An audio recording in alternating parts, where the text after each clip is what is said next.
Hello दोस्तों, welcome back to our channel EOS में मैं आप सभी का बहुत बहुत स्वागत करता हूं। दोस्तों, आशा करता हूं आप सब कोई अच्छे हैं।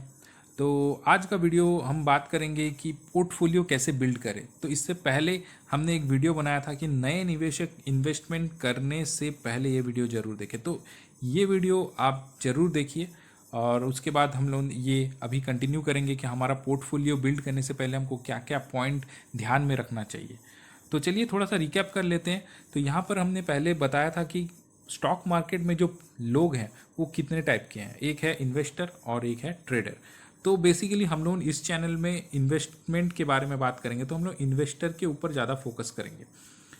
और दूसरा पॉइंट जो हमने डिस्कस किया था वो एक्सपेक्टेड रिटर्न। तो आप स्टॉक मार्केट से कितना रिटर्न एक्सपेक्ट करते हो। तो आज के डेट में हम लोग देख सकते हैं कि 15 to 20% return is safe return. ठीक है, अब ये रिटर्न ऊपर ज़्यादा नीचे भी हो सकता है। ठीक है, अभी जो मार्केट का सिचुएशन है, इस सिचुएशन में तो बुल मार्केट में डेफिनेटली ये ज़्यादा है, ये अराउंड 50-60% है। लेकिन in general 15 to 20% is a safe return हम बोल सकते हैं। तो नेक्स्ट हम लोग देख लेते हैं कि क्या क्या पॉइंट आपको माइंड में रखना चाहिए बिफोर बिल्डिंग योर पोर्टफोलियो। तो सबसे पहला पॉइंट है never invest your all money in a particular stock. मतलब आप अपना जो पूरा का पूरा इन्वेस्टमेंट है एक पर्टिकुलर स्टॉक में मत कीजिएगा दोस्तों। जैसा कि आपके पास सपोज फॉर एग्जांपल आप 1000 रुपीज़ या 10,000 या 5,000 जो भी से आप अपना इन्वेस्टमेंट शुरू कर रहे हो, तो एट द बिगिनिंग डेफिनेटली आप एक या दो तीन चार स्टॉक में ही आप इन्वेस्ट कर सकते हो। तो एट द टाइम ठीक है, लेकिन जब आप एक साल में आपका पोर्टफोलियो आप 60,000 या 70,000 या 1 लाख तक लेके जाने के लिए सोच रहे हो, तो एट द टाइम आप ये ध्यान में रख के चलो कि आपको डिफरेंट डिफरेंट स्टॉक उठाना है और एक स्टॉक में सारा का सारा पैसा नहीं लगाना है। तो ये हो गया पहला पॉइंट। दूसरा पॉइंट देख लेते हैं कि even for the best stock your investment should not be more than 10% of your total investment. तो आपका जो टोटल इन्वेस्टमेंट है, तो फॉर एग्जाम्पल हम मान लेते हैं कि एक साल में आप 1 लाख रुपया इन्वेस्ट करते हो। ठीक है, तो उसमें जो आपका जो सबसे अच्छा आपको एक स्टॉक पर्टिकुलर एक स्टॉक है जो कि आपको बहुत अच्छा लगता है, तो उसमें भी आपको maximum 10% he of your total investment रखना है। तो फॉर एग्जांपल अगर एक साल में आप अगर 1 लाख रुपया इन्वेस्ट करते हो, तो उसका 10% कितना होता है, 10,000।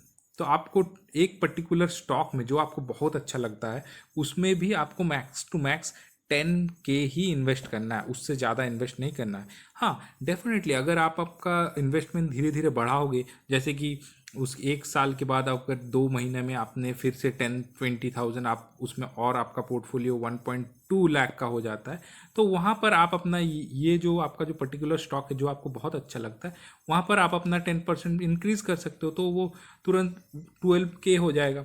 तो ऐसे करके आप अपना जो इन्वेस्टमेंट है एक पर्टिकुलर स्टॉक जो आपको बहुत ज़्यादा अच्छा लगता है उसमें मैक्स टू मैक्स आप 10% ही रखना, उससे ज़्यादा मत रखना। ये एक गोल्डन रूल है जो कि बड़े बड़े इन्वेस्टर फॉलो करते हैं। तो आप इसको 10-11 ऐसा थोड़ा बहुत ऊपर नीचे कर सकते हो, लेकिन 10% आइडियली मान के चलो।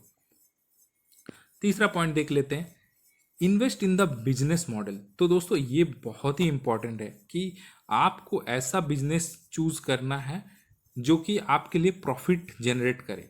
ठीक है, तो आपको सोचना है कि ये कंपनी का फ्यूचर क्या है, ये कैसा टेक्नोलॉजी में काम कर रहा है, इसका स्कोप क्या है। तो वैसे टाइप के स्टॉक को आपको चुनना है, वैसे टाइप के जो इक्विटी है जो भी स्टॉक है वो आपको अपने पोर्टफोलियो में रखना है। ठीक है, तो ये बहुत ही इंपॉर्टेंट है, आपको देखना है ये सब चीज़ कि फ्यूचर क्या है कंपनी का। ठीक है ना, वो क्या क्या मतलब इसका जो मॉडल है फ्यूचर में कितना कारीगर हो सकता है। तो जैसे फॉर एग्जांपल मैं एक एग्जांपल देता हूँ कि जैसे कि अभी आप देखोगे तो इलेक्ट्रिक व्हीकल ईवी का जो है फेज धीरे धीरे आने वाला है। अपकमिंग डेज में अगर आप देखोगे ना, तो ईवी ज़्यादा मतलब आज से 10 साल के बाद 5 साल के बाद अगर आप देखोगे तो मार्केट में ईवी व्हीकल्स ज़्यादा आपको दिखेंगे। तो डेफिनेटली ये एक बिजनेस मॉडल है। ठीक है, इलेक्ट्रिक व्हीकल का। तो इसके स्टॉक अगर आप अभी खरीदोगे तो आपको कम मतलब उसका वैल्यूएशन अभी स्टॉक का जो अभी जो भी कंपनी का है उसका वैल्यूएशन बाद में बढ़ जाएगा। तो इसीलिए अभी अगर आप इन्वेस्ट करोगे तो डेफिनेटली बाद में आप उसमें प्रॉफिट कमाओगे। तो ये एक बिजनेस मॉडल है, तो इसमें आप इन्वेस्ट कर सकते हो। अब ये एक बिजनेस में आपको चेक करना है कि कौन सा स्टॉक जो है, कौन सा कंपनी जो है वो अच्छा है। ठीक है। तो ये तो एक बिजनेस मॉडल का बात हो गया। तो बिजनेस मॉडल आपको चूज़ करना है। जैसे फॉर एग्जांपल एक मोनोपोली भी बिजनेस होता है, जैसे कि फॉर एग्जांपल आईआरसीटीसी। तो वो क्या है कि रेलवे के लिए टिकटिंग करता है, तो उसका कोई कंपटीटर नहीं है दोस्तों, वो एक मोनोपोली बिजनेस है। तो हमेशा याद रखिएगा, जो मोनोपोली होता है ना, वो बहुत ज़्यादा कारीगर करता है उसको। वो स्टॉक अगर आपके पोर्टफोलियो में हो ना, तो वो मतलब गोल्डन एग माना जाता है, जब तक उसका कोई कंपटीटर मार्केट में ना आए। तो आईआरसीटीसी का अभी तक तो कोई कंपटीटर नहीं है, और फ्यूचर में आने का भी बहुत कम चांसेस है। तो ये एक ऐसा है मोनोपोली बिजनेस है जहाँ पर आपका पैसा डूबने का बहुत कम चांसेस है, बहुत कम। तो ये ऐसा टाइप का बिजनेस मॉडल आपको चूज करना है, ठीक है। अब फोर्थ पॉइंट देख लेते हैं। फोर्थ पॉइंट है इन्वेस्ट इन कंपनीज मैनेजमेंट। देखिए, ऐसा तो मोनोपोली बिजनेस हर जगह में मिलना थोड़ा मुश्किल है, लेकिन ऐसा भी हमको बिजनेस मिल सकता है जहाँ पर बहुत सारे कंपटीटर हो। फॉर एग्जांपल आईटी का देख लीजिए, टीसीएस है, इन्फोसिस है, विप्रो है, बहुत सारे कंपनीज है आईटी में, और वो लोग ऑलमोस्ट सिमिलर टाइप के काम करते हैं। कोई क्लाउड में, बहुत सारे कंपनी क्लाउड में काम करते हैं, आउटसोर्सिंग में काम करते हैं। तो यहाँ पर मोनोपोली बिजनेस मिलना थोड़ा मुश्किल है। तो यहाँ पर आप क्या कर सकते हो, आप कंपनी के मैनेजमेंट को जो है, मैनेजमेंट के ऊपर फोकस कर सकते हो। कौन सा कंपनी का मैनेजमेंट कितना अच्छा है। फॉर एग्जांपल ये थोड़ा सा पास्ट हिस्ट्री के ऊपर डिपेंड करता है, कंपनी के पास्ट परफॉर्मेंस के ऊपर डिपेंड करता है। तो फॉर एग्जांपल कोई एक कंपनी है जो कि बहुत ज़्यादा बोनस देती है, ठीक है, तो आप बोनस वाले कंपनी के ऊपर फोकस कर सकते हो। कोई बहुत ज़्यादा स्प्लिट करता है, तो उस टाइप की कंपनी के ऊपर आप फोकस कर सकते हो। किसी का ग्रोथ बहुत अच्छा है, तो आप उसके टाइप के मैनेजमेंट जो है, वैसे टाइप का कंपनी के ऊपर आप फोकस कर सकते हो, उसको अपने पोर्टफोलियो में रख सकते हो। डेफिनेटली वैसा टाइप का जो भी कंपनी है, वो आपका पोर्टफोलियो जो है वो हमेशा प्रॉफिट में दिखाएगा। तो ये हो गया फोर्थ पॉइंट। फिफ्थ पॉइंट की बात करते हैं, डाइवर्सिफाई योर पोर्टफोलियो।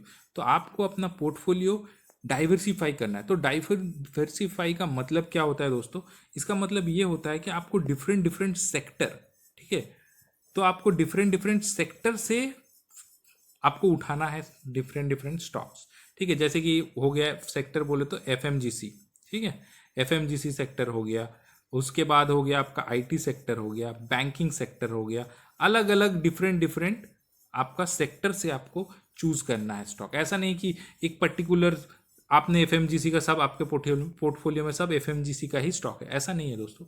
ऐसा करना गलत बात है। आपको डिफरेंट डिफरेंट सेक्टर वाइज आपको पोर्टफोलियो डाइवर्सिफाई करना चाहिए। इससे क्या होगा कि जो स्टॉक मार्केट है ना दोस्तों, ये जैसा निफ्टी है या फिर आप कोई भी पर्टिकुलर स्टॉक का अगर देख लो, तो ऐसा है कि ये हमेशा से ऊपर की तरफ नहीं जाएगा, ये कभी ऐसे ऐसे ऐसे ऐसे जाएगा हमेशा। तो इसमें कुछ पोर्ट, जैसे निफ्टी का ग्राफ ऐसा रहेगा, तो इसमें कुछ एफएमजीसी का जो सेक्टर है ना, वो कभी ऊपर जाएगा, कभी नीचे जाएगा, ठीक है। और जैसे कि आईटी का सेक्टर कभी ऊपर गया, कभी नीचे हो गया, ठीक है। वैसे ही जैसे बैंकिंग सेक्टर हुआ, कभी नीचे फिर कभी ऊपर। तो अगर आप डाइवर्सिफाई करोगे आपका पोर्टफोलियो, तो आपको एक हेल्दी रिटर्न मिलेगा। कोई सेक्टर अगर कम रिटर्न दे रहा है, नेगेटिव में है, तो कोई पॉजिटिव में है। तो इसीलिए आपका पोर्टफोलियो डाइवर्सिफाई होना बहुत ज़रूरी है, ठीक है। Last but not in the list is book profit. तो देखिए दोस्तों, बुक प्रॉफिट करना बहुत ज़रूरी है, ठीक है। प्रॉफिट को बुकिंग करते हुए चलना है आपको, अपना पोर्टफोलियो हेज करके चलना है। मैं ये एक ऐसा टॉपिक है दोस्तों जो कि एक वीडियो बनाना पड़ेगा इसके लिए। तो मैं इसको एक डिफरेंट वीडियो मैं इसके लिए आपके लिए बना दूंगा। स्टॉक मार्केट में आए हो तो प्रॉफिट बुक जरूर करना चाहिए। वो कहावत है ना दोस्तों कि जो मिले अपना, बाकी सभी सपना। आज के लिए इतना ही दोस्तों। वीडियो अच्छी लगे तो लाइक कीजिएगा, कमेंट कीजिएगा। चैनल में फर्स्ट टाइम आए तो सब्सक्राइब भी कर सकते हैं, बेल आइकन दबा दीजिएगा। फिर मिलते हैं और एक इन्फॉर्मेटिव वीडियो में। तब तक के लिए बी हैप्पी, इन्वेस्ट रेस्पॉन्सिबली।